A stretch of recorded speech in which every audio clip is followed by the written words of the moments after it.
Hello everyone, मेरा नाम है अमनप्रीत सिंह चड्ढा और आप मुझे देख रहे हैं just GATE civil YouTube channel पर। सामने मैसेज बिल्कुल क्लियर है, let's crack GATE 2021। Mission GATE series चल रही है हमारे चैनल पर और इस चैनल पर मिशन गेट सीरीज में मैं पढ़ा रहा हूं आपको सोम। आज एक बड़ा ही इंटरेस्टिंग और इम्पोर्टेंट सेशन हमने पढ़ना है, तो स्टार्ट करते हैं इस सेशन को। सबसे पहले टीचर इंट्रोडक्शन, नाम तो बता ही दिया है, अमनप्रीत सिंह चड्ढा। 9 इयर्स हो गए मुझको पढ़ाते हुए, 25,000 से ज्यादा स्टूडेंट्स को ऑनलाइन और ऑफलाइन मोड में पढ़ाया है मैंने। ऑल इंडिया रैंक फर्स्ट थी मेरी टीजीसी एंट्री, जो इंडियन आर्मी कंडक्ट कराती है, उसमें। दो चीजें आपको जरूर करनी है, मेरा टेलीग्राम चैनल जो कि अमन चड्ढा नाम से है, इसको जरूर ज्वाइन कर लीजिए। जाइए टेलीग्राम पर, लिखिए अमन चड्ढा और जरूर आ जाइए इस चैनल पर। और अनअकैडमी ऐप को जरूर इंस्टॉल कर लीजिए। ऐप इंस्टॉल करने से आपको गेट में बहुत अच्छी रैंक लाने में बहुत फायदा मिलेगा। ऐप को इंस्टॉल करना बहुत आसान है। जाइए ऐप स्टोर या प्ले स्टोर पर और अनअकैडमी लर्निंग ऐप लिखिए and install the app. App install करने के बाद अगर आप प्लस सब्सक्रिप्शन बाय करते हैं तो उस गिवन कोर्स के सारे वीडियो एक्सेस आप कर सकते हैं। बेनिफिट्स प्लस सब्सक्रिप्शन के आपकी स्क्रीन पर दिख रहे हैं। टीचर्स के साथ लाइव इंटरेक्शन होगा आपका, अनलिमिटेड वीडियो एक्सेस है, पीडीएफ्स है, डाउट सेशंस है और रेगुलर टेस्ट है। जो ड्यूरेशन आपको मोस्ट सुटेबल लगती है अपने लिए, उस ड्यूरेशन को आप देख सकते हैं। और ड्यूरेशन के रिस्पेक्ट में फीस भी आप देख सकते हैं। चड्ढा 10 या Chadha SC promo code use करने पर आपको 10% ऑफ भी मिलेगा। ये प्रोमो कोड अनअकैडमी पे अवेलेबल हर एक कोर्स के लिए है, तो आप अपने फ्रेंड्स को भी सजेस्ट कर सकते हैं इस कोड के बारे में। गेट 2022 के लिए बैच लॉन्च हो रहा है for plus subscribers only on 28th of December. तो अगर आप गेट 2022 को टारगेट कर रहे हैं तो आप इस कोर्स के लिए जा सकते हैं और प्लस सब्सक्रिप्शन बाय कर सकते हैं। Another very important thing is Unacademy combat फिर से होने जा रहा है। देखिए, सबसे बड़ा एडवांटेज है अनअकैडमी कॉम्बैट का कि गेट से पहले एक नेशनल लेवल की टेस्ट सीरीज है और इस टेस्ट सीरीज में बैठ के आपको ये पता चल जाएगा कि आपकी पढ़ाई कितनी हो रही है, कितना आपने पढ़ लिया है, कितना और पढ़ना है। सो टेस्ट अच्छा जाता है तो that should be a massive confidence boost.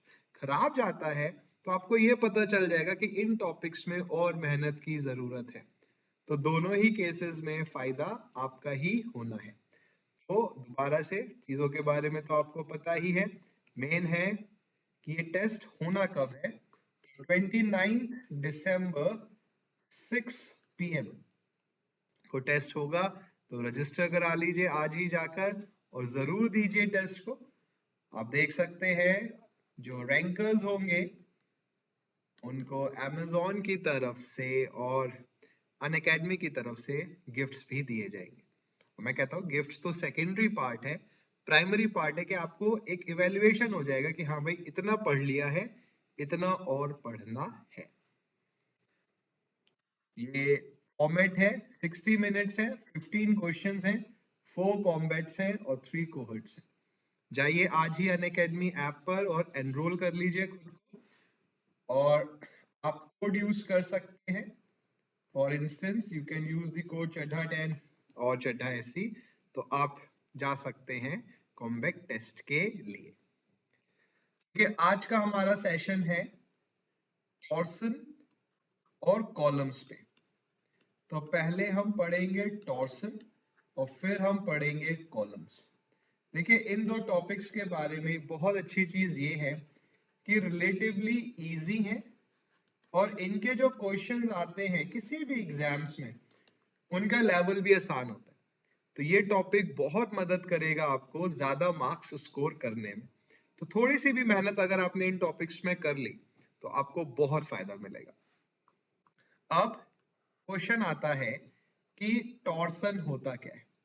देखिए, अभी तक हमने फाइबर्स की लेंथ का एक्सटेंशन पढ़ा, कंप्रेशन पढ़ा, बेंडिंग पढ़ा। बट अगर फाइबर्स ट्विस्ट हो जाए तो twisting of fibres is torsion. तो टॉर्सन होता है फाइबर्स की ट्विस्टिंग। बड़ा सिंपल एग्जांपल है, जब आप टॉवल को ऐसे मोड़ देते हो, ऐसे कर देते हो, टॉवल को सुखाते हैं, निचोड़ते हैं, तो वो ट्विस्टिंग ऑफ फाइबर्स है। तो the twisting of fibres is known as torsion. Now अब ये टॉर्सन कहाँ देखने को मिलता है? तो टॉर्सन का एक बहुत अच्छा एग्जांपल है शाफ्ट्स। शाफ्ट्स वो मेंबर्स हैं किसी मशीन के जो पावर का ट्रांसमिशन करते हैं। टरबाइन्स में जरूर आपने सुना भी होगा इनको, ये ऑटोमोबाइल्स में भी बहुत ज्यादा यूज होते हैं। तो जो शाफ्ट्स हैं ये पावर ट्रांसमिशन करते हैं और ये under the effect of torsion होते हैं। तो shafts are the members which are under torsion. Now shafts are widely used to transmit power from one point to another. Turbines in automobiles are two examples. The shapes, the shafts may be solid or hollow. देखिए हम circular shafts को ही consider करेंगे, तो या तो हम पढ़ेंगे solid circular shaft, दूसरे केस में आ जाएगा हॉलो। तो ये दो शाफ्ट्स के बारे में हमने पढ़ना है, बट हम पढ़ेंगे circularly. So when a shaft is made to transmit power, a pure twisting couple or torque acts about its polar axis. देखिए जैसे इस वक्त आप क्रॉस सेक्शन देख रहे हैं, और क्या होता है, एक shear स्ट्रेस एक्ट करती है इस क्रॉस सेक्शन पे शाफ्ट के, जिसकी वजह से ट्विस्टिंग ऑफ द फाइबर होती है। ठीक है, so shear stresses are set up perpendicular to the radius. देखिए बड़ा इंटरेस्टिंग पॉइंट है। तो अगर मान लीजिए एक शाफ्ट हम बनाए, ये रेडियस है, तो याद रखिएगा हमेशा shear स्ट्रेस रेडियस से परपेंडिकुलर होगी। मान लीजिए आप बोलो सर अगर ये रेडियस है तो इधर आ जाएगा, always perpendicular to the radius. ये अपने आप में एक बहुत इंपॉर्टेंट क्वेश्चन है कि जो shear स्ट्रेस इंड्यूस होती है शाफ्ट में और जो रेडियस ऑफ द शाफ्ट है, इनमें क्या रिलेशन है? तो ये परपेंडिकुलर होती है। अच्छा 1 मार्क का क्वेश्चन है ये। तो as a result complementary shear stresses is developed on the longitudinal planes which causes distortion of filaments. अब देखिए हम complementary shear stress का कंसेप्ट पढ़ते ही हैं। complementary shear stress में क्या होता है, अगर एक डायरेक्शन में shear स्ट्रेस है तो इसके परपेंडिकुलर डायरेक्शन में ही उतने ही मैग्नीट्यूड का एक और shear स्ट्रेस जनरेट होगा, बट अपोजिट नेचर का। तो जब क्रॉस सेक्शन पर shear स्ट्रेसेस आते हैं तो लेंथ के अलोंग भी shear स्ट्रेस जनरेट होता है, जिसकी वजह से फाइबर ट्विस्ट करते हैं। देखिए एक बड़ी सिंपल सी मैं आपको बात बताऊं, जब भी बेंडिंग की बात आएगी तो बेंडिंग इक्वेशन यूज होगी, sigma upon y M upon I E upon R. पूरा बेंडिंग का टॉपिक कुछ दिन पहले ही हमने पढ़ा, एंटायरली इस पर डिपेंड करता है, इस इक्वेशन पर। उसी तरीके से the entire topic of torsion depends on torsional equation which is tau upon R T upon I P G theta by N. आपने ये इक्वेशन याद रखनी है और 90% क्वेश्चन आप आराम से कर लेंगे। तो अब आ जाती है torsional equation. So following are the assumptions in the theory of torsion. जैसे अगर आप याद करें बेंडिंग इक्वेशन के भी हमने assumptions पढ़े थे, और वो assumptions इंपॉर्टेंट थे डिराइव करने के लिए, ऐसे टॉर्सनल इक्वेशन में भी है। तो पहला, material of the shaft is homogeneous, isotropic and perfectly elastic. ये बिल्कुल सेम है जैसा बेंडिंग इक्वेशन में था। मटेरियल्स फॉलो हुक्स लॉ, ये भी बेंडिंग इक्वेशन में था। All radii remain straight after torsion, radius का डिस्टॉर्शन नहीं हो रहा, रेडियस अभी भी स्ट्रेट है। And the twisting couples act in the transverse planes only. तो ये assumption है। एक चीज बच्चों मैं हमेशा से बोलता हुआ आया हूं जब से मिशन गेट सीरीज हमारी स्टार्ट हुई है, कि यहाँ पर हम सब्जेक्ट का एक क्विक अप्रोच रख रहे हैं, बट अगर आपने डिटेल अप्रोच रखना है, अच्छे से पढ़ना है, या मान लीजिए आप गेट 2022 को टारगेट करें, आप सेकेंड ईयर स्टूडेंट हैं और 2022 आपका टारगेट है, आप डिटेल में पढ़ना चाहते हैं, तो जस्ट गेट सिविल के प्लेलिस्ट में जाइए और वहां पर ये सब्जेक्ट मैंने पूरा डिटेल में पढ़ा रखा है। तो अगर आपको एक क्विक अप्रोच चाहिए तो बिल्कुल मिशन सीरीज में आप हमारे साथ जुड़ जाइए। डिटेल अप्रोच चाहिए तो आप आराम से जा सकते हैं प्लेलिस्ट में, वहां पर आपको मिल जाएगा। अब टॉर्सनल इक्वेशन है, इसके डेरिवेशन पर मैं नहीं जा रहा हूं, ठीक है, बट सिंपल डेरिवेशन है। मेन आएगा ये statement, tau is the shear stress induced, r is the distance of the fiber from the center of the shaft, g is modulus of rigidity, theta is known as angle of twist and l is the length of the shaft। तो मान लीजिए अगर मैं आपसे ये बोलूं कि ये सर्कुलर शाफ्ट है, तो जितना आप सेंटर से दूर जाएंगे शियर स्ट्रेस उतनी बढ़ती चली जाएगी। तो शियर स्ट्रेस प्रोपोर्शनल है आर के। तो बेटा सॉलिड शाफ्ट के केस में मैक्सिमम टाउ जो आपको मिलेगा वो मिलेगा सरकमफेरेंस पे। तो ये इंपॉर्टेंट है, ठीक है, ध्यान रखिएगा। मिनिमम कहां मिलेगा बेटा? सॉलिड शाफ्ट है, मिनिमम शियर स्ट्रेस कहां होगा? वो होगा सेंटर पे, क्योंकि सेंटर पे डिस्टेंस 0 है। तो ये फर्स्ट पार्ट है। और देखिए थोड़ा थोड़ा कैसा है, ये sigma upon y E upon R जैसा है, ठीक है। So theta is the angle of twist, not tau is proportional to R, so this is very important. So farther the fiber from the center of the shaft it will be under more shear stress, obvious है। और variation कैसा आएगा? Linear, क्योंकि आप देख रहे हैं proportional behaviour है। उसके बाद डिस्ट्रीब्यूशन ऑफ शियर स्ट्रेस, अभी मैंने आपको बताया सेंटर पर 0, रेडियस पर सरकमफ्रेंस पे मैक्सिमम, और वेरिएशन अगर आपने दिखाना है वाई एक्सिस पर वेरिएशन दिखाना चाहते हैं आप, तो that variation will be linear. तो ये अपने आप में ही क्वेश्चन कई बार आया है। अब मान लीजिए हॉलो शाफ्ट है, तो मैक्सिमम को आपको मिलेगा आउटर सरकमफेरेंस पे, बट मिनिमम मिलेगा इनर सरकमफेरेंस पे, क्योंकि सेंटर में तो कोई मटेरियल ही नहीं है, तो शियर स्ट्रेस कहाँ आएगा? तो अगर हॉलो शाफ्ट है, बच्चे ना थोड़ा सा सिमिलर वाले बिहेवियर में चले जाते हैं कि मैक्सिमम बाहर और मिनिमम अंदर, तो ऐसे नहीं करना है। हॉलो शाफ्ट है तो मैक्सिमम टाउ होगा आउटर रेडियस पर और मिनिमम टाउ होगा इनर रेडियस पर, ठीक है। तो ये दोनों डिस्ट्रीब्यूशन इंपॉर्टेंट है, इनको जरूर ध्यान से पढ़िए। यहाँ पर ये पॉइंट्स भी लिखे हुए हैं। नेक्स्ट देखते हैं। अभी हमने डिराइव करा एक पार्ट कि tau upon R G theta by L है। इसी का एक और पार्ट भी है, थोड़ी सी मेहनत अगर आप करोगे, डेरिवेशन समझा ही रखा है मैंने, ये निकल के आ जाएगा कि जो जी थीटा बाई एल है ये टी अपॉन आई पी भी है, but G theta by L और क्या है? Tau by R. Now this T is known as twisting moment, और ये जो आई पी है बच्चों, ये होता है पोलर मोमेंट ऑफ इनर्शिया। तो जैसे बेंडिंग इक्वेशन में आई है, ये मैंने वैसे भी क्लासेस में कई बार डिस्कस करा है।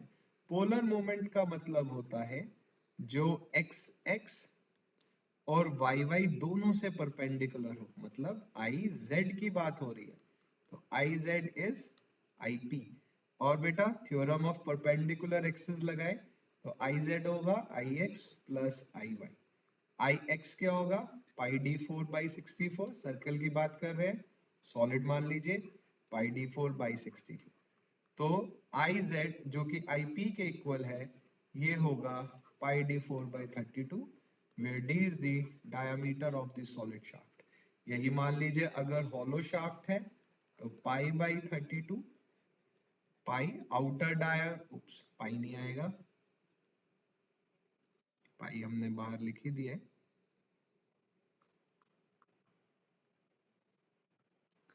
तो पाई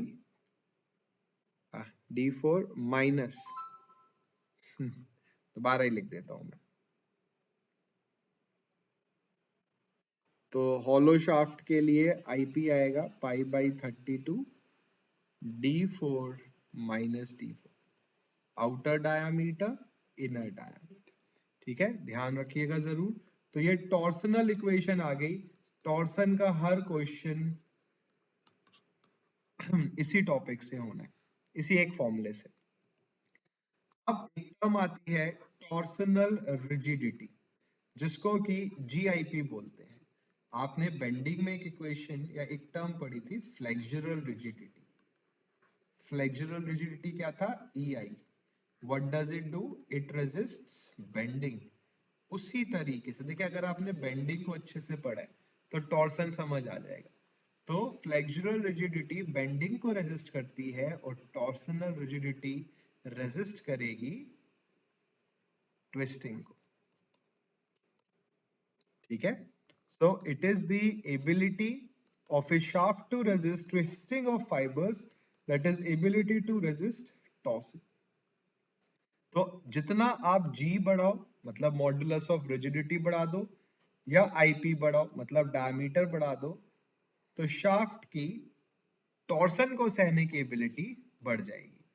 अब नेक्स्ट टर्म क्या आती है? देखिए डायरेक्ट एग्जाम में आती है ये टर्म्स।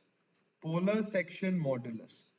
Z क्या होता है? सेक्शन मॉड्यूलस क्या होता है? I by y max. Polar क्या हो जाएगा? I P आ जाएगा, Y मैक्स। सर्कुलर सेक्शन की बात करें तो वाई मैक्स क्या होगा? रेडियस। तो आई पी बाई आर। तो जेड पी की वैल्यू आ गई आई पी बाई आर। कई बारी एग्जाम्स में ये एज इट इज पूछ लिया जाता है। ठीक है, तो ध्यान रखिए। So it represents the strength of the shaft. अभी देखिए मैं बेंडिंग कुछ ही दिन पहले पढ़ा रहा था, स्क्वायर और सर्किल का एक न्यूमेरिकल भी कराया था मैंने। तो अगर हम बीम्स की बात करें तो बीम्स की जो स्ट्रेंथ है वो सेक्शन मॉड्यूलस से पता चलती है। तो अगर हम शाफ्ट्स की स्ट्रेंथ की बात करेंगे तो ये पता चलेगी पोलर मॉड्यूलस से। ठीक है, पोलर मॉड्यूलस का फॉर्मूला देखें तो क्या हो जाएगा? IP by are. आईपी कितना हो गया? पाई डी 4/32। आर हो गया डी बाई 2, तो पाई डी क्यूब बाई 60। सॉलिड, यही अगर हम हॉलो, देखिए सॉलिड और हॉलो दोनों पैरेलली चल रहे हैं, दोनों पढ़ने हैं आपको, ये नहीं कि सिर्फ सॉलिड ही पढ़ते रहे। हॉलो के केस में क्या हो जाएगा? आईपी क्या होगा? पाई d4 माइनस d4/32, और आयर हो जाएगा d/2। ठीक है, तो ये आ जाएगा हॉलो शाफ्ट के लिए। तो ये सारे फॉर्मूले बहुत इंपॉर्टेंट हैं, इन्हें ध्यान से पढ़ना है। अब power transmitted by the shaft. अब गेट के प्रीवियस ईयर क्वेश्चंस देखे, टॉर्सन से बहुत सारे फॉर्मूले पर ही आए हैं। और जैसे कि मैंने बोला, डिटेल में जानना है और अच्छे से पढ़ना है तो प्लेलिस्ट में पूरा सब्जेक्ट रखा हुआ है। पावर ट्रांसमिशन का एक सिंपल सा फॉर्मूला है कि this is 2πn/60 into t mean, where n is number of revolutions of the shaft per minute. So इसको आरपीएम बोलते हैं। So if tau mean is this, तो आपने ये फॉर्मूला आपका आ जाएगा, ये इधर है। T is equals to T mean into omega. Omega is 2πn/60। ठीक है, अब नेक्स्ट आता है टॉर्सन ऑफ टेपर्ड शाफ्ट। ऐसे क्वेश्चन इंजीनियरिंग सर्विसेज में बहुत आते हैं। अब अभी तक जो शाफ्ट था उसका डायमीटर कांस्टेंट था, बट अगर डायमीटर वेरिंग हो, स्मॉल डी से डायमीटर बढ़ते बढ़ते कैपिटल डी हो जाए, आपने ट्विस्टिंग मोमेंट लगाया, तो ऐसे केस में क्या होगा? बड़ा अच्छा क्वेश्चन है ये, ज्यादा मुश्किल नहीं है। अगर आपने again elongation of the bar शुरुआत की क्लासेस को अच्छे से पढ़ा हुआ है तो कोई दिक्कत नहीं आएगी। सिंपल सा डेरिवेशन है, डिटेल्ड एनालिसिस भी मिल जाएगा प्लेलिस्ट में। आपको फॉर्मूला याद रखना है। अगर एक टेपर्ड बार है तो जो एंगल ऑफ ट्विस्ट होगा, देखिए अगर टेपर्ड बार नहीं है, यूनिफॉर्म डायमीटर की बार है, तो T upon I P G theta by L एक फॉर्मूला है, तो T L upon I P into G हो गया थीटा, या टी एल आई पी हो गया पाई d4, यहाँ आ गया 32 थीटा। बट अगर टेपर्ड बार है तो ये फॉर्मूला आ जाएगा 32 TL upon 3 pi G D square plus D D upon D cube plus D cube. बहुत आसान है, कोई दिक्कत की बात नहीं, आराम से आप समझ जाएंगे, होशियार बच्चे हैं आप। ठीक है, अब आपको अगर पता करना है कि ये आंसर ठीक है या नहीं है, तो यूनिफॉर्म बार के केस में d इक्वल्स टू डी होगा, यूनिफॉर्म शाफ्ट के केस में तो d इक्वल्स टू डी बना दीजिए और देखिए कि क्या ये formula T I P L upon G equals to theta बन रहा है। तो आपने d इक्वल्स टू डी करा, 32 टी एल अपॉन पाई जी d4 बन रहा है, जो कि एक यूनिफॉर्म डायमीटर शाफ्ट के लिए होता है। याद अगर आप करेंगे तो मैं जब आपको इलोंगेशन ऑफ बार पढ़ा रहा था तो आप याद करो, इलोंगेशन का फॉर्मूला मैंने आपको बताया था 4pl पाई ई डी इंटू डी है। लास्ट में क्या बोला था, d इक्वल्स टू डी कर दो तो यूनिफॉर्म डायमीटर बार का फॉर्मूला आ जाना चाहिए। बिल्कुल सेम कंसेप्ट यहाँ पर कि d इक्वल्स टू डी कर दो, यूनिफॉर्म डायमीटर शाफ्ट का फॉर्मूला आ जाना चाहिए, जो कि आ भी गया है। उसके बाद नेक्स्ट टॉपिक आता है, बड़ा अच्छा टॉपिक है, कंबाइंड बेंडिंग एंड टॉस। देखिए अभी तक हमने या तो बेंडिंग को इंडिविजुअली पढ़ा कि फाइबर्स बेंड कर गए, या हमने टॉर्सन को इंडिविजुअली पढ़ा, पार्टिकल ट्विस्ट कर गए। मान लीजिए दोनों एक साथ हो रहे हैं, अब आप बोलो सर कौन सा केस है जहां दोनों एक साथ हो सकते हैं। मान लीजिए कोई शाफ्ट है, अब शाफ्ट है तो फाइबर्स तो ट्विस्ट करेंगे ही, तो ट्विस्टिंग तो आ गया। मान लीजिए इसका सेल्फ वेट बहुत ज्यादा है, भारी है ये शाफ्ट, तो इस वजह से ये बेंड भी कर जाएगा, तो पार्टिकल में बेंडिंग भी होगी और ऐसे केस में ट्विस्टिंग भी होगी। तो ऐसे केस में हम एक टर्म यूज करते हैं, कंबाइंड बेंडिंग एंड ट्विस्टिंग।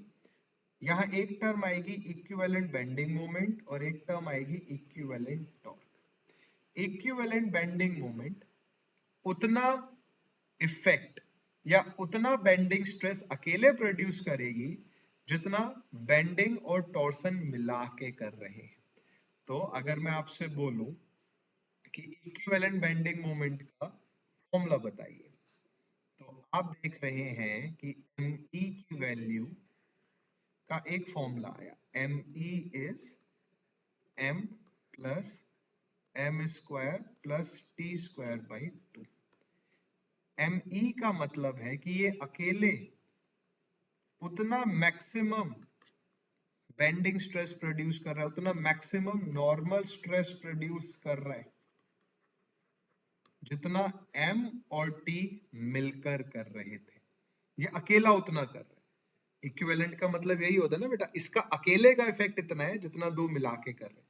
तो एग्जाम में बहुत अच्छे क्वेश्चंस बनते हैं इस टॉपिक से। फॉर्मूला याद रखिए, डेरिवेशन याद रखिए, जो डिटेल एनालिसिस में मिल जाएगा आपको प्लेलिस्ट में, आराम से क्वेश्चन हो जाएंगे। अब उसी तरीके से इक्विवेलेंट टॉर्क, इक्विवेलेंट टॉर्क उतना मैक्सिमम शियर स्ट्रेस अकेले जनरेट कर लेगा जितना M और T मिला के कर रहे थे।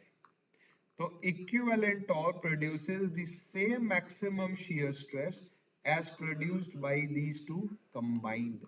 ठीक है, तो equivalent torque का ये फॉर्मूला आ गया। equivalent bending moment क्या हो जाएगा, M plus under root M square plus T square by 2। तो आप देख सकते हैं यहाँ डेफिनेशन भी लिखी हुई है, let TE be the equivalent torque which induces the same maximum shear stress as a certain bending moment and torque combined। उसी तरीके से देखिए ME का भी लिखा हुआ है।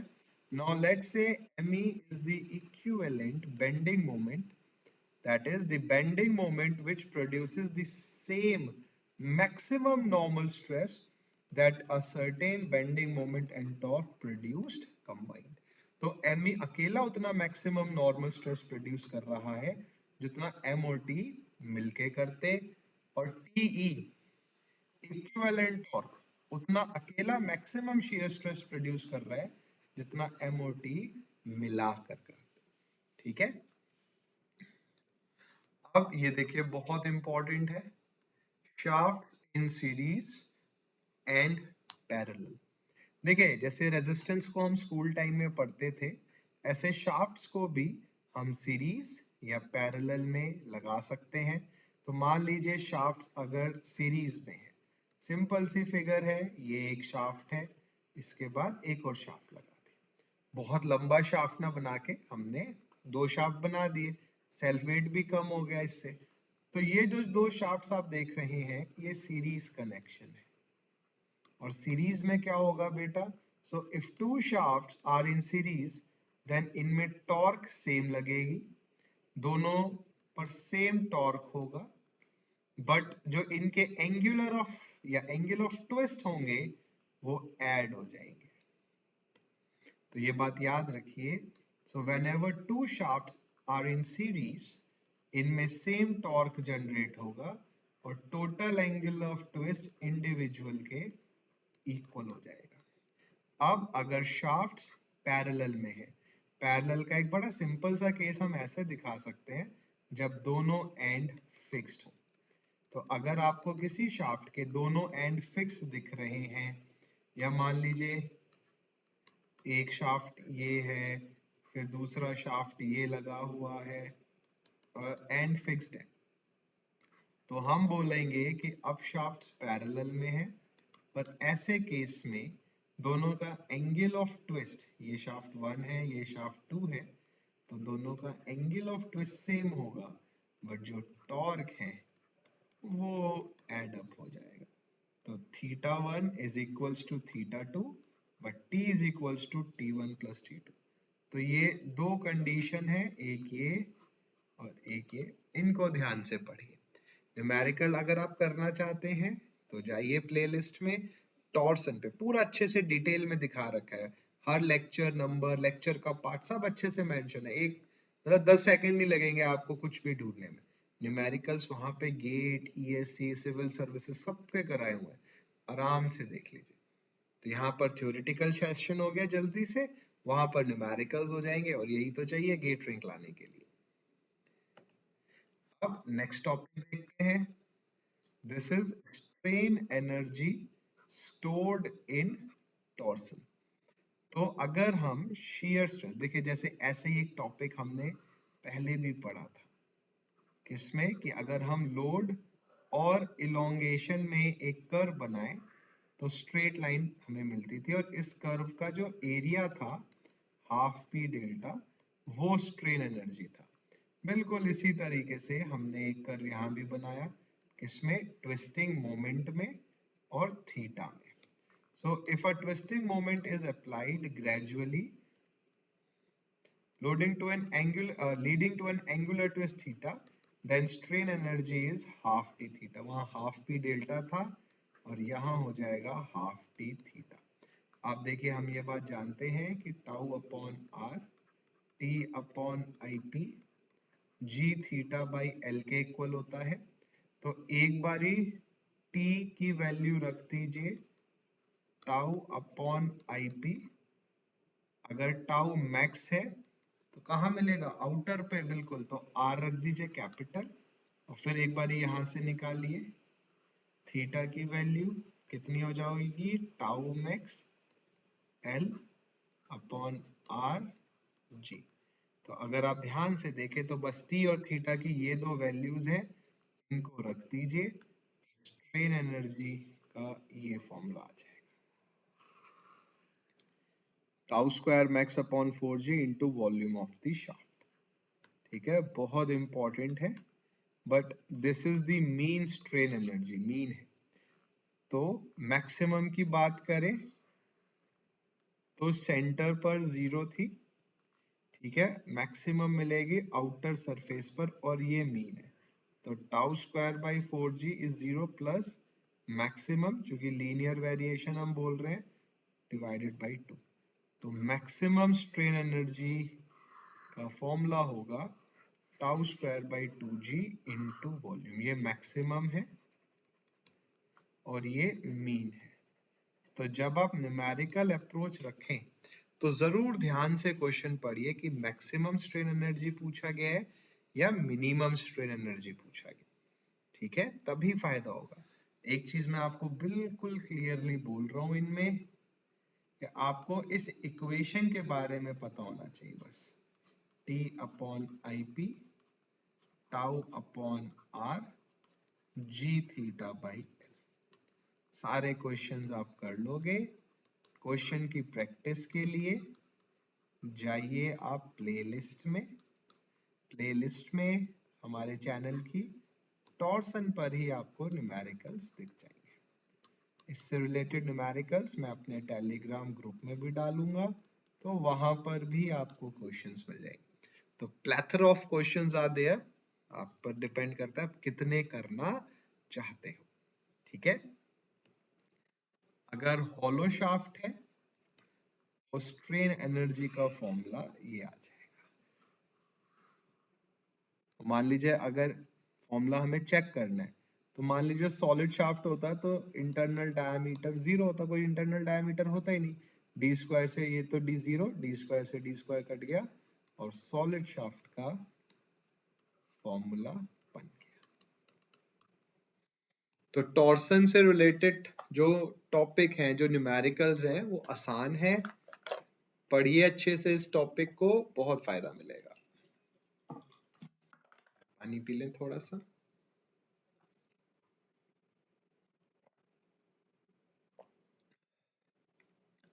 तो बच्चों ये था टॉर्सन।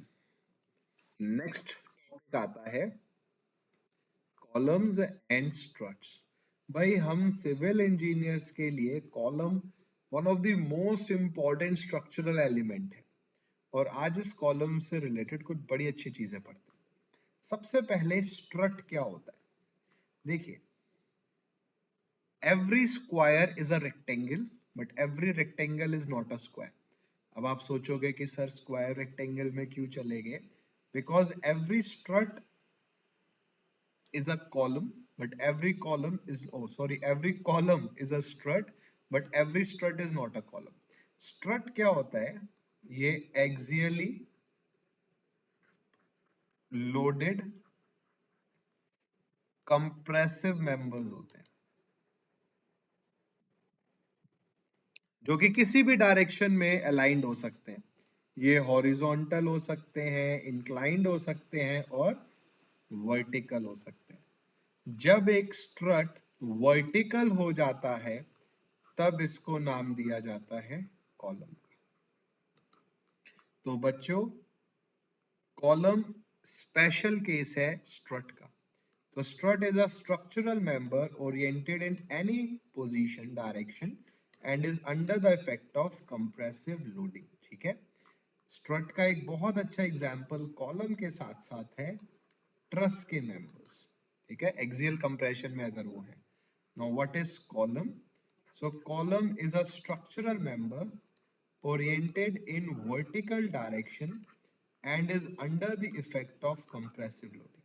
तो जब एक स्ट्रट वर्टिकल हो जाए तो वो फिर कॉलम हो जाएगा। बहुत अच्छा क्वेश्चन है इंटरव्यू पॉइंट ऑफ व्यू से। तो every column is a strut but every strut is not a column. For example, a truss member with inclined orientation having a compressive loading will be a strut but not a column. So members of a truss under compression are example of struts. So columns are the structural components which carry loads from the beams and transfer it to the lower members. This load is ultimately transferred to the soil. देखिए columns का role क्या है structures में, ये beam से load लेकर आते हैं और लोअर कंपोनेंट को ट्रांसफर कर देते हैं, और यही जो साइकिल है ये चलती चली जाती है और इन दी एंड सारा लोड ट्रांसफर हो जाता है सॉइल को। तो अगर कॉलम अपना काम अच्छे से करे तो स्ट्रक्चर बखूबी चलेगा, बट अगर कॉलम अपना काम अच्छे से ना करे तो बड़ी दिक्कत है। तो कॉलम एक बहुत इंपॉर्टेंट मेंबर है स्ट्रक्चरल यूनिट का। अब ये मेरा बड़ा अच्छा, मुझे बड़ा पसंद है क्वेश्चन कि कॉलम और बीम में डिफरेंस क्या है। बच्चे बोलते हैं सर कॉलम वर्टिकल है और बीम स्ट्रेट है। नहीं, ये नहीं डेफिनेशन देनी है आपने। डेफिनेशन ये होती है कि बीम के केस में जो लोड है वो ट्रांसवर्स डायरेक्शन में होता है, लॉन्गिट्यूडनल एक्सिस के परपेंडिकुलर होता है, और कॉलम के केस में जो लोड है वो लॉन्गिट्यूडनल एक्सिस के अलोंग होता है। तो columns are loaded in axial compression whereas beams are loaded in transverse direction। देख रहे हैं आप, लोड की डायरेक्शन जो है वो लॉन्गिट्यूडनल एक्सिस के परपेंडिकुलर है और यहां पर अलोंग है। यही एक और क्वेश्चन बनता है कि what is the difference between deflection and buckling. फिर बच्चे ये बोलते हैं कि सर डिफ्लेक्शन बीम में होती है, बकलिंग कॉलम में होती है। सही आंसर नहीं है। हम ये बोलते हैं, देखिए ये डिफ्लेक्शन दिख रहा है आपको और ये बकलिंग दिख रही है। Deflection always occurs in the direction of the loading whereas buckling always occurs in the direction perpendicular to the loading। जो बकलिंग है वो लोड से परपेंडिकुलर डायरेक्शन में होता है, जबकि डिफ्लेक्शन लोड की डायरेक्शन में होती है। अगर ये डेफिनेशन आप किसी भी इंटरव्यू में बोलते हैं तो आपका भयानक पॉजिटिव इम्पैक्ट बनेगा उस इंटरव्यू में, और एक अच्छा क्वेश्चन है ये इंटरव्यू का।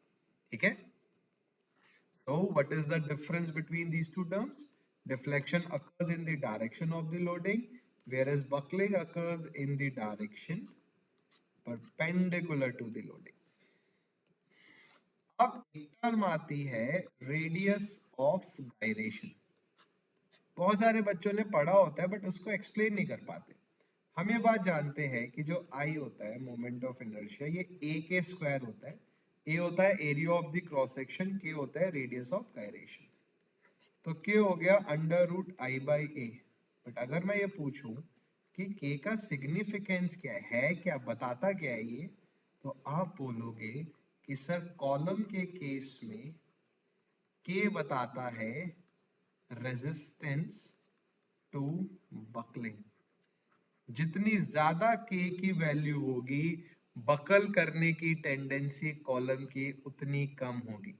तो आज हम फॉर्मूले से ऊपर उठ गए, आज हमें सिग्निफिकेंस भी पता चल गया है। तो k का फॉर्मूला हो गया under root I by A. But what does k reveal about the column? So k represents the ability of the column to resist buckling. Buckling को रेजिस्ट करने की एबिलिटी है के। जितना के ज्यादा होगा कॉलम उतना कम बकल करेगा।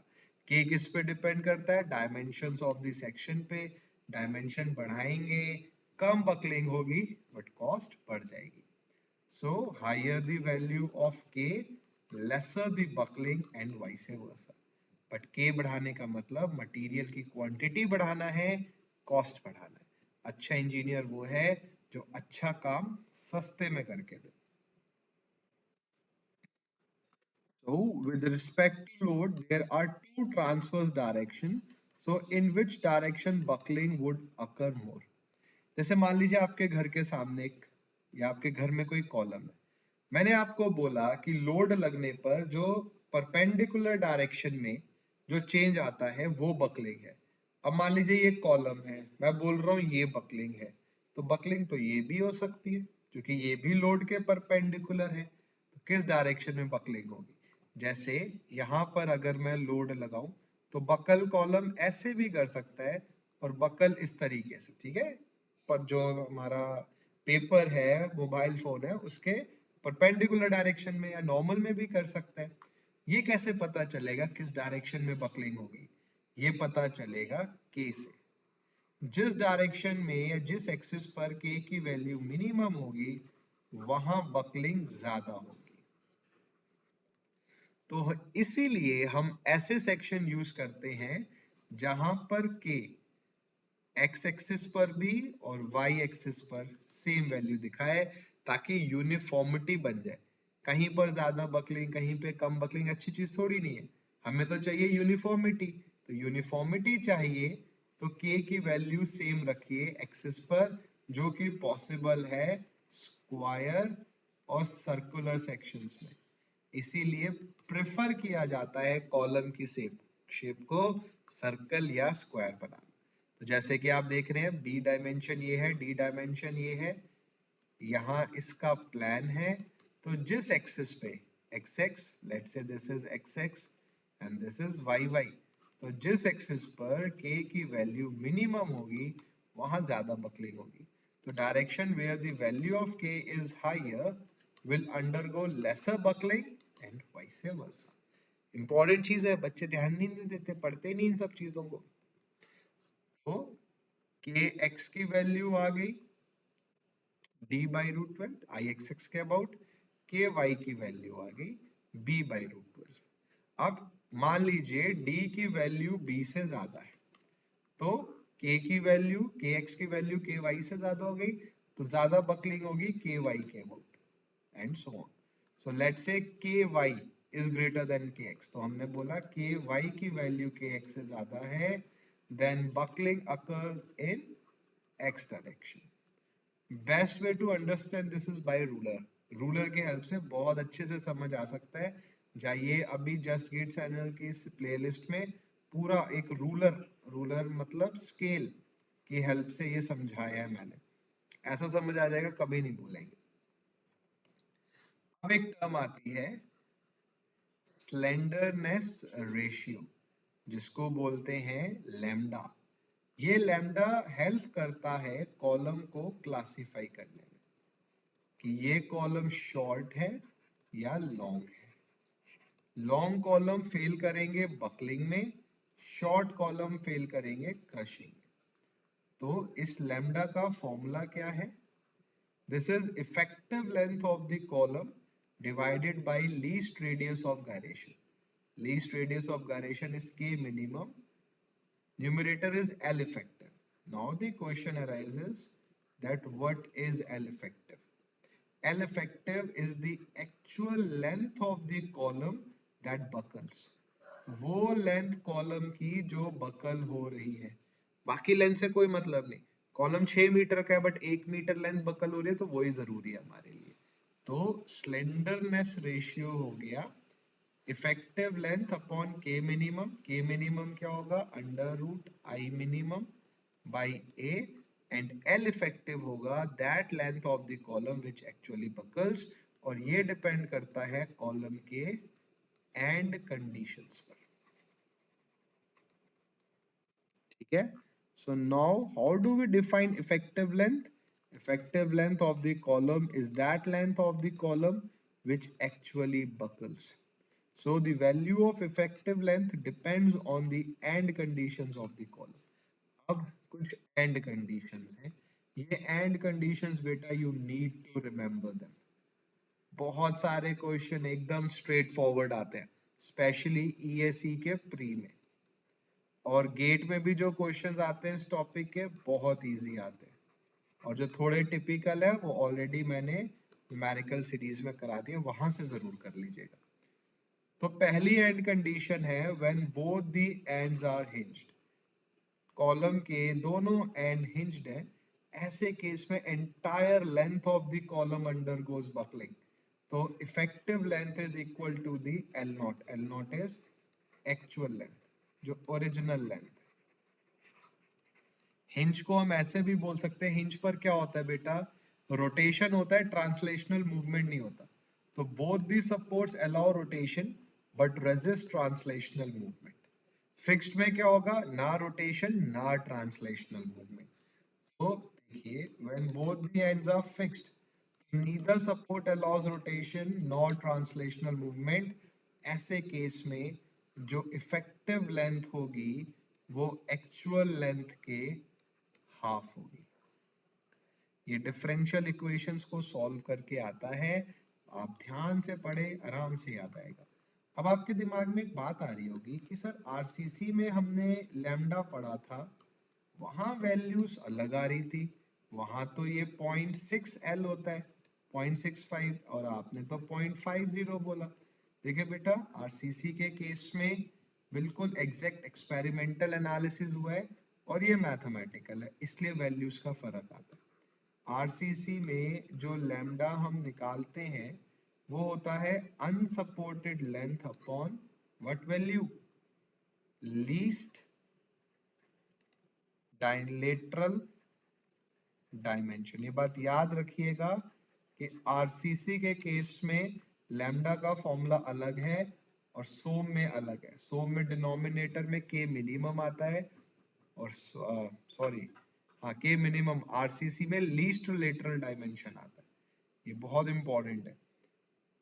कॉलम्स में सोम ये कहता है कि लैम्डा 32 से कम है तो शॉर्ट, लैम्डा 120 से ज्यादा है तो लॉन्ग, और 32 से 120 के बीच में है तो इंटरमीडिएट। ये एज पर सोम है। बट आरसीसी कहता है लैम्डा 3 से ज्यादा बट 12 से कम शॉर्ट, लैम्डा 12 से ज्यादा लॉन्ग, बट लैम्डा किसी भी केस में 60 से ज्यादा नहीं होना चाहिए। फिर अगर लैम्डा की वैल्यू 3 से कम है तो इसको नाम दिया जाएगा पेडेस्टल। और ये वैल्यू डेटा अलग अलग क्यों है? क्योंकि लैम्डा का फॉर्मूला अलग अलग है इन दो सब्जेक्ट्स में। बहुत सारे बच्चों को पता ही नहीं है, तब भी पढ़े जा रहे हैं।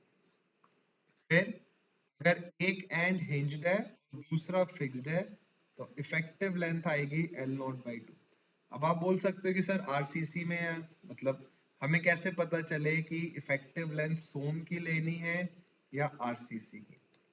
बेटा अगर क्वेश्चन कहता है कि एज पर IS 456 2000 बताओ, तो ऑब्वियस हो गया आरसीसी की बात हो रही है। क्वेश्चन बोल रहा है कंक्रीट का कॉलम है बताओ, मतलब आरसीसी की बात हो रही है। अगर क्वेश्चन बोले कि कॉलम स्टील का है तो इसका मतलब सोम की बात चल रही है। तो देख लीजिए कौन सा कॉलम है, मटेरियल क्या है, उसके बेसिस पे फिर आंसर दीजिए। अब अगर एक एंड फिक्स्ड है और दूसरा एंड फ्री है तो इफेक्टिव लेंथ होगी 2 टाइम्स L0। ये जो चार केसेस हैं बिल्कुल आपकी फिंगर टिप्स पर बच्चे होने चाहिए, एकदम टिप्स पे, तभी फायदा मिलेगा। अब नेक्स्ट देखते हैं। जैसे कि मैंने आपको बताया with the help of lambda column can be classified as, तो ये सोम के बेसिस पर है। ठीक है, ये टेबल याद रखिएगा। So why is it important to classify a given column? Reason क्या है? रीजन ये है कि short columns fail in crushing whereas long columns fail in buckling. हमें ये तो पता चले कि हमारा कॉलम फेल कैसे होगा। क्रशिंग में फेल होगा तो हम क्रॉस सेक्शन को इम्प्रूव करेंगे, बकलिंग में फेल होगा तो हम लेंथ से रिलेटेड कुछ करेंगे। तो हमें ये पता करना पड़ता है कि कॉलम फेल कैसे होगा, और इसी के लिए हमें लैम्डा की वैल्यू की जरूरत पड़ती है। अब आता है Euler's theory for long column. ठीक है, इंपॉर्टेंट है, बहुत सारे न्यूमेरिकल आते हैं। assumption क्या है यूलर थ्योरी की? The column is initially straight, बिल्कुल स्ट्रेट है, इंक्लाइंड इंक्लाइंड कुछ नहीं, straight. The cross section is uniform throughout, uniform cross section है कॉलम का, कोई टेपर्ड नहीं है। Line of action of load coincides with the axis of the column, load exactly centroidal है। Material is homogeneous and isotropic, है तो सोम में लगता ही है। Shortening of column due to axial load is neglected, कोई भी कॉलम की लेंथ में चेंज नहीं आया। इसके बेसिस पर यूलर ने एक फॉर्मूला दिया और इट वाज यूलर्स लोड, जिसको क्रिपलिंग लोड या बकलिंग लोड भी बोलते हैं। उन्होंने बोला होगा pi square E I upon L E square के, where L E is effective length. ठीक है, फिर से देख लीजिए। यूलर्स लोड के हिसाब से पाई square E I upon L E square, ये फॉर्मूला याद रखना है। इफेक्टिव लेंथ के चार केसेस मैंने आपको बताए, केसेस याद रखिए, बहुत सारे क्वेश्चन तो सिर्फ यूलर्स लोड पर ही आ जाते हैं। अब आता है रैंकाइन फॉर्मूला। देखिए जो अभी आपने यूलर्स लोड पढ़ा ये सिर्फ लॉन्ग कॉलम्स के लिए था, ठीक है, बट जो रैंकाइन है ये बड़े अच्छे अनबायस्ड है, ये लॉन्ग और शॉर्ट दोनों के लिए। तो क्या कहते हैं ये भैया? So the Euler's formula is applicable to long columns only. For short columns, the formula gives incorrect values. So Rankine forwarded an empirical formula relation for columns which covered all cases from very short to very long columns. अब इन्होंने बोला, Rankine ने, जैसे Euler's load था, इन्होंने बोला कि 1/p, ये वो लोड है p जिसपे कॉलम फेल करेगा, this is 1/pc, pc is crushing load, plus 1/pe, Euler's load. इन्होंने बोला ये फॉर्मूला लॉन्ग और शॉर्ट दोनों कॉलम्स के लिए। देखिए कैसे, मान लीजिए एक कॉलम लॉन्ग है, ठीक है, तो pe की वैल्यू अभी हमने पढ़ी pi square ei upon L square होती है, ठीक है। मैंने बोला कॉलम लॉन्ग है तो लेंथ ज्यादा होगी, तो अगर एल ई ज्यादा होगा तो पीई की वैल्यू कम होगी। लॉन्ग कॉलम है, एल ई ज्यादा, पीई कम। अब अगर पीई कम है तो 1/पीई ज्यादा होगा, तो अगर लॉन्ग कॉलम है तो 1/पीई ज्यादा होगा, 1/पीसी छोटा रह जाएगा। तो हम ये बोलेंगे कि 1/pc इग्नोर कर दीजिए, तो 1/p हो गया 1/pe के इक्वल। तो जो फेलियर लोड है वो यूलर्स की वजह से आया, और ऑब्वियस है लॉन्ग कॉलम में तो ऐसा होना भी चाहिए। अब मान लीजिए कॉलम शॉर्ट है, तो 1/p 1/pc प्लस 1/p। इस बार फिर से यूलर्स का ही फॉर्मूला लगाते हैं, पाई square E I upon L E square. मैंने बोला कॉलम शॉर्ट है, एल ई की वैल्यू कम है, तो बेटा पीई की वैल्यू ज्यादा होगी। पीई की वैल्यू ज्यादा है तो 1/पीई की वैल्यू कम होगी। 1/पीई की वैल्यू कम है तो दिस कैन बी नेग्लेक्टेड, और ऐसे केस में जो फेलियर लोड है वो क्रशिंग के इक्वल आना चाहिए, जो कि ऑब्वियस है, क्योंकि शॉर्ट कॉलम है तो मटेरियल क्रशिंग की वजह से फेल हो जाएगा। तो ये जो फॉर्मूला है ये दोनों ही केस में एप्लीकेबल है। ये लिखा भी हुआ है कि अगर एल ई लार्ज है तो पी ई स्मॉल होगा, तो 1/पी ज्यादा हो जाएगा, पी सी 1/पी इग्नोर हो जाएगा, तो पी पी के इक्वल हो जाएगा। अब इसी पे फॉर्मूला है, देखिए 1/p 1/pc प्लस 1/pe के इक्वल है।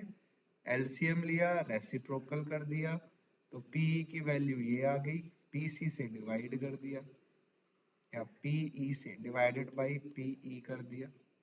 फिर पीसी क्रशिंग लोड को हमने लिखा क्रशिंग स्ट्रेंथ इनटू एरिया, और पीई को हमने लिख दिया पाई square E I upon L E square, ठीक है, यहां तक आ गया। उसके बाद जो ये आई भाई साहब दिख रहे हैं यूलर्स में, इसको ए के स्क्वायर लिख दिया। सॉल्व करा बेटा हमने, तो जो ये रैंकाइन लोड आएगा ये आ जाएगा crushing stress into area of the column 1 plus sigma c upon pi square e l e square by k square, simple derivation. ये जो sigma c pi square by E होता है इसको स्मॉल ए बोलते हैं, और ये होता है रैंकाइन्स कांस्टेंट। तो इस रैंकाइन कांस्टेंट पे बहुत फॉर्मूले आते हैं, बहुत क्वेश्चन आए हैं, तो आपको ये फॉर्मूला याद रखना है। तो बेटा ये बात याद रखिए कि टॉर्सन और कॉलम के केस में फॉर्मूला बेस्ड क्वेश्चंस बहुत सारे आते हैं, और अगर आप इन न्यूमेरिकल की प्रैक्टिस करना चाहते हैं तो दो जगह एक्टिव हो जाइए। एक तो जस्ट गेट सिविल की प्लेलिस्ट में पूरे न्यूमेरिकल करा रखे हैं, और एक मेरे टेलीग्राम ग्रुप पर, टेलीग्राम ग्रुप पर मैं क्वेश्चन सेंड करूंगा इनके, तो वहां से सॉल्व कर लीजिए, सॉल्यूशन भी डिस्कस करूंगा, तो आपके टॉर्सन और कॉलम के न्यूमेरिकल और थ्योरी दोनों अच्छे से हो जाएगा। बच्चों अगर आपको ये सेशन अच्छा लगा है तो जरूर वीडियो को लाइक करिए, हमारे चैनल को सब्सक्राइब करिए अगर आप गेट 2021 में एक अच्छी परफॉर्मेंस चाहते हैं, और बेल आइकन जरूर दबाइए ताकि क्लासेस के नोटिफिकेशन आपको जरूर मिले। कोई सब्सक्रिप्शन आप बाय करना चाहते हैं अनअकैडमी पे, या आपके कोई फ्रेंड बाय करना चाहते हैं, तो चड्ढा 10 प्रोमो कोड बताइए उनको और आपको 10% इंस्टेंट ऑफ मिलेगा। तो I hope this session would be extremely fruitful for you. और कल से हम एक बड़ा इंपॉर्टेंट सब्जेक्ट स्टार्ट कर रहे हैं, आरसीसी। और आरसीसी में पहले हम स्टार्ट करेंगे कंक्रीट टेक्नोलॉजी।